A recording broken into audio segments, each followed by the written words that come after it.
Hello and welcome friends, स्वागत है आप सभी का YouTube channel masters in ethical hacking पे। और आज हम जानने वाले एक बहुत इंपॉर्टेंट टॉपिक के बारे में। आज हम बात करेंगे कि क्या सिम पे कंट्रोल बनाया जा सकता है। तो उसी के साथ दोस्तों मैं आप लोगों को बताना चाहूँगा कि अब तक हमने बहुत सारे वीडियोज़ देखे होंगे कि एंड्रॉयड पे कैसे कंट्रोल बनाएं, लेकिन मैं आपको इन शॉर्ट में बताना चाहूँगा कि एंड्रॉयड पे कंट्रोल बनाने से ज़्यादा ज़रूरी है कि अगर आप सिम पे कंट्रोल बना पाते हैं तो एंड्रॉयड पे ऑटोमेटिकली बन जाएगा। उस सिम का इस्तेमाल चाहे हम कहीं भी करें, एंड्रॉयड पे करें, iOS पे करें, सभी जगह वो हमारा काम करेगा और जो इम्पोर्टेंट चीज़ है वो हमें सेंड कर सकता है। तो जैसे कि पाइथन कोर्स के दौरान मैंने आपको बहुत सारी चीज़ें बताई थी कि मान लीजिए अगर आप कोई भी टूल क्रिएट करना चाहते हैं तो पहले उसकी वर्किंग एल्गोरिदम आपको पता होना चाहिए कि वो टूल वास्तव में किस तरह से काम करता है, तभी तो आप उसके अगेंस्ट वर्क कर पाएंगे। तो ऐसे ही दोस्तों सबसे पहले हमें वर्किंग के बारे में पता होना चाहिए कि कोई भी चीज़ कैसे काम करती है। एज़ यू नो कि जो हैकर्स होते हैं वो आउट ऑफ द बॉक्स सोचते हैं। आउट ऑफ द बॉक्स सोचने का मतलब ये है कि थोड़ा हट के काम करना। तो जब तक आप किसी चीज़ की वर्किंग के बारे में नहीं जानेंगे तब तक आप उसके अंदर अगर बग आपको फाइंड करना है, या साइबर सिक्योरिटी एक्सपर्ट्स भी हैं तो भी आप उसकी वर्किंग एल्गोरिदम के बारे में जानना आपके लिए बहुत ज़्यादा ज़रूरी है।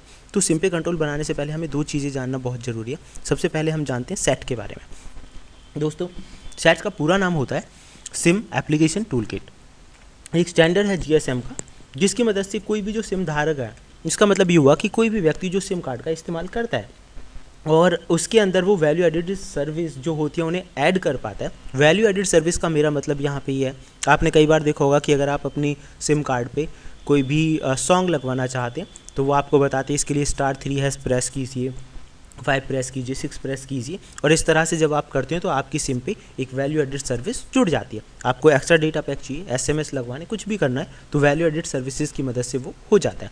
तो ये पॉसिबल हो पाता है STK की मदद से, यानी कि सिम एप्लीकेशन टूलकिट की मदद से ये चीज़ पॉसिबल हो पाती है। दोस्तों सिम एप्लीकेशन टूलकिट की मदद से ही जो इंटरफेस हो पाता है आपकी सिम का मोबाइल के साथ, वो सिम सेट की मदद से ही हो पाता है। रियल वर्ल्ड में आपका जो सिम कार्ड किस तरह से काम कर रहा है ये भी सेट का ही काम होता है। कोई भी सर्विस को ऐड करना, अपडेट करना, रिमूव करना, ये सेट की मदद से ही हो पाता है। तो आप समझ गए होंगे कि सेट बहुत इंपॉर्टेंट रोल प्ले करता है किसी भी नेटवर्क, किसी भी मोबाइल और सिम के कम्युनिकेशन के बीच में। इसकी कुछ लिमिटेशंस के बारे में हम ये जान लेते हैं। वास्तव में जो सेट था सिम एप्लीकेशन टूलकिट वो डिफाइन किया गया था GSM 11.14 के अंदर, स्टैंडर्ड था एक, और 2001 में जो रिलीज़ हुआ था उसके बाद इसका एक नया वर्जन स्टैंडर्ड आया जिसे 3GPTS यानी 31.111 के नाम से जाना जाता था, जिसकी मदद से आप 3G 4G नेटवर्क्स ऑपरेट कर पाते थे। तो उसने सेट को रिप्लेस कर दिया। इसकी लिमिटेशंस की अगर हम बात करें तो एंड्रॉयड सॉफ्टवेयर को जो अपडेट करने का काम है वो सेट की मदद से ही हो पाता है। और इसका सबसे अच्छी बात क्या है कि जैसे ही आप इसे फ़ोन में कनेक्ट करते हैं तो ऑटोमेटिकली फ़ोन के साथ इसका इंटरफेस हो जाता है। एप्लीकेशंस के बीच में चेंजमेंट अगर आप करने चाहते हैं तो यहाँ पे थोड़ा दिक्कत है। मान लीजिए कि लिमिटेशंस की हम बात कर रहे थे, मान लीजिए किसी भी व्यक्ति ने सिम को ख़रीद लिया और अब वो उसे यूज़ कर रहा है। अब कोई भी नया अपडेट आया या कुछ भी उसे करना है तो वो डायरेक्टली आसानी से हो नहीं पाएगा। इसके लिए या तो उसे सिम को एक्सचेंज कराना होगा, जैसे कि आपने देखा होगा पुरानी जो सिम थी जो 4G सपोर्ट नहीं करती थी तो आप लोगों ने उन सिम को रिप्लेस कराया 4G सपोर्टेड सिम के अंदर। तो ये इसकी लिमिटेशन है, दैट मीन्स आपको वो रिप्लेस करना पड़ेगा। लेकिन बहुत सारी ऐसी सर्विसेज भी होती हैं, यानी जो सेट है ये इसे पॉसिबल बनाता है कि आपको वो रिप्लेस करने की ज़रूरत नहीं है। OTA की मदद से आप वैसा कर सकते हैं। OTA मतलब होता है ओवर द एयर, तो OTA की मदद से वो काम आप बहुत आसानी से कर सकते हैं। देन OTA के फीचर्स की मदद से ही अभी बहुत सारे लोगों ने इसके अंदर कुछ वल्नरेबिलिटीज़ के बारे में पता लगाया, जिसकी मदद से किसी भी सिम पे कंट्रोल बनाया जा सकता है सिर्फ एक SMS भेजकर। तो आप समझ गए होंगे कि STK, OTA, ये सारी चीज़ों का मैं आपको पहले क्यों बता रहा हूँ, बिकॉज़ सेट के बारे में समझना बहुत इंपॉर्टेंट है। तो ये काम ओवर द एयर की हम बात कर रहे थे OTA की, तो ये वायरलेस इंटरनेट ब्राउज़र की मदद से होता है, जो सभी STK जो सिम होती हैं सेट सपोर्टेड उनके अंदर ऑटोमेटिकली होता ही है। तो लेटेस्ट जो सिम है उनके अंदर ये पॉसिबिलिटीज़ पहले से ही है। अभी हाल ही में जो वल्नरेबिलिटीज़ मिली हैं जिनका नाम है सिम जैकर, तो सिम जैकर की मदद से क्या होता है कि किसी भी फ़ोन पे एक SMS भेजकर उस पर कंट्रोल बनाया जा सकता है। अब वो SMS किस तरह का होगा, उस SMS के अंदर एक मैलिशियस कोड होगा और वो कोड सिम पे एग्जीक्यूट हो जाएगा, एग्जीक्यूट होगा VIB या सिम जैकर की मदद से। तो आसानी से फिर आप उसकी इंपॉर्टेंट जो इन्फॉर्मेशन है उसे कैप्चर कर सकते हैं।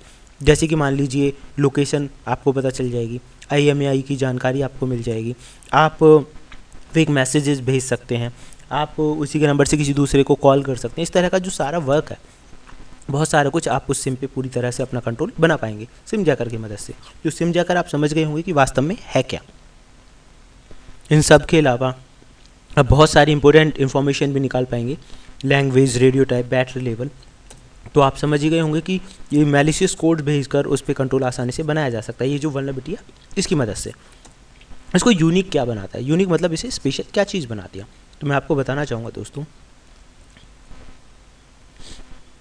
जो यूनिक क्यों है ये अटैक, क्योंकि इसमें जो मैसेज जाता है ना, कोडिंग वाला जो मैसेज जाता है वो इस फॉर्म में जाता है जैसे कि आप अपनी सर्विसेज को एक्टिवेट करते हैं। आपने देखा होगा कि जब आप *123# या इस तरह का कुछ भी वर्ड डायल करते हैं तो यूनिक मैसेजेस आते हैं, वो स्टोर नहीं होते आपके फ़ोन में। इसी तरह से ये मैसेज जो है वो सेटअप हो जाते हैं। इसके अंदर पेलोड, स्पाईवेयर जैसी चीज़ें भी हो सकती हैं और काफ़ी कुछ हो सकता है।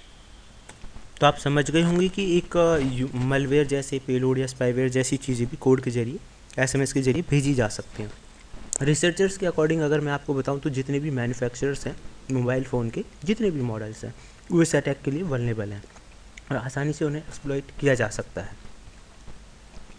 रिसर्चर्स के मुताबिक लगभग 860 सिम जैकर्स अटैक्स जो अलग अलग वेरिएंट से हुए थे SMS पैकेट्स की मदद से, जो कि 70 डिफरेंट मोबाइल नंबर्स के जरिए कंट्रोल किए जा रहे थे, ये उन्होंने अपनी रिसर्च में पाया। और जो लोग सिम जैकर अटैक्स में फेल हो रहे थे वो डेडिकेटेड SS7 का इस्तेमाल कर रहे थे। तो मतलब बहुत आसानी से SS7 क्या है उसके बारे में पहले बता चुका हूँ आप लोगों को। तो सिम जैकर अटैक की मदद से ये पॉसिबल है। आप समझ गए होंगे कि अब हम जानते हैं कि वास्तव में काम कैसे करता है। तो दोस्तों ये है सिम के अंदर का जो तो जैसा कि मैंने आपको बताया था, ये देखिए सिम के अंदर जो सेट ब्राउज़र है वो किस तरह से काम करता है। आप ये देखिए फेस नंबर 1 में एग्जीक्यूट STK कमांड जैसे कि ProCMD प्रोवाइड लोकल इन्फॉर्मेशन, यहाँ आप देख सकते हैं लोकल इन्फॉर्मेशन इसे आपको मिल जाएगी। दूसरी से क्या मिलेगी? टर्मिनल की इन्फॉर्मेशन मिल जाएगी जिसमें IMEI नंबर आ जाता है। और थर्ड फेज में क्या होगा कि जो भी वेरिएबल्स आप सेट करना चाहते हैं वो यहाँ पे सेट हो जाएगा और चारों रिजल्ट्स मिलके आप एक मैसेज के रूप में उन्हें प्राप्त कर सकते हैं। तो ये मतलब इस प्रोसेस से काम करता है जिसमें सेल की पूरी इन्फॉर्मेशन आपने देखा होगा सेल ID की मदद से। और अगर हमें सेल ID और ऐसी इंपॉर्टेंट चीज़ें मिल जाती है तो हम उसकी जियो लोकेशन बहुत आसानी से पता लगा सकते हैं। और इसी में वेब को समझना भी थोड़ा ज़रूरी है। वेब रिसेंटली इससे पहले एक अटैक था वायरलेस इंटरनेट ब्राउज़र की मदद से जिसे किया जाता था। इसमें अटैकर क्या करता था? मैलिशियस कोड भेज देता था OTA की मदद से, यानी ओपन द एयर SMS जो भेजा जाता है वेरीफाई करने के लिए, उसमें वो मैलिशियस कोड को सेंड कर देता था। और उसे सेंड करने के बाद वो बहुत कुछ कर सकता था, जैसे कि आप देख सकते हैं कमांड्स की मदद से सेटअप कॉल हो गया, SMS सेंड करना हो गया, लोकेशन की जानकारी लेना हो गया। तो इस तरह का काम वो बहुत आसानी से कर सकता था। तो OTA SMS जैसे ही मिलता है तो ये सारी इन्फॉर्मेशन वो आसानी से गेन कर लेता था। तो यहाँ पे SMS सेंड करके कंट्रोल बनाने की बात ये थी कि अगर SMS में OTA वाला जो SMS है अगर उसमें मैलिशियस कोड भेज दिए जाएँ कमांड के साथ तो वो आसानी से बहुत सारी इंपॉर्टेंट डेटा को कैप्चर कर सकता है। देन सेकंड जो ये अटैक फेस था ये दो तरह से काम करता था। पहले फेस में क्या है कि जो कमांड थी उन्हें एग्जीक्यूट करने का काम था इसका विक्टिम के मोबाइल फ़ोन में, और सेकंड फेस के अंदर प्रोएक्टिव कमांड्स को सेंड करता था। जो प्रोएक्टिव कमांड थी उनकी मदद से जो फ़ोन की इन्फॉर्मेशन थी आसानी से जो आपका टारगेट है, मतलब जिस भी फ़ोन पर अटैक किया गया उसकी सारी इन्फॉर्मेशन जो अटैक करने वाला है उसके पास आसानी से आ जाती थी। तो ये दो फेस में काम करता था। देन आप यहाँ देख सकते हैं OTA जैसे अटैकर ने OTA SMS भेजा तो पहले फेज़ के जरिए एनवलप्स या कमांड वहाँ पे गई है।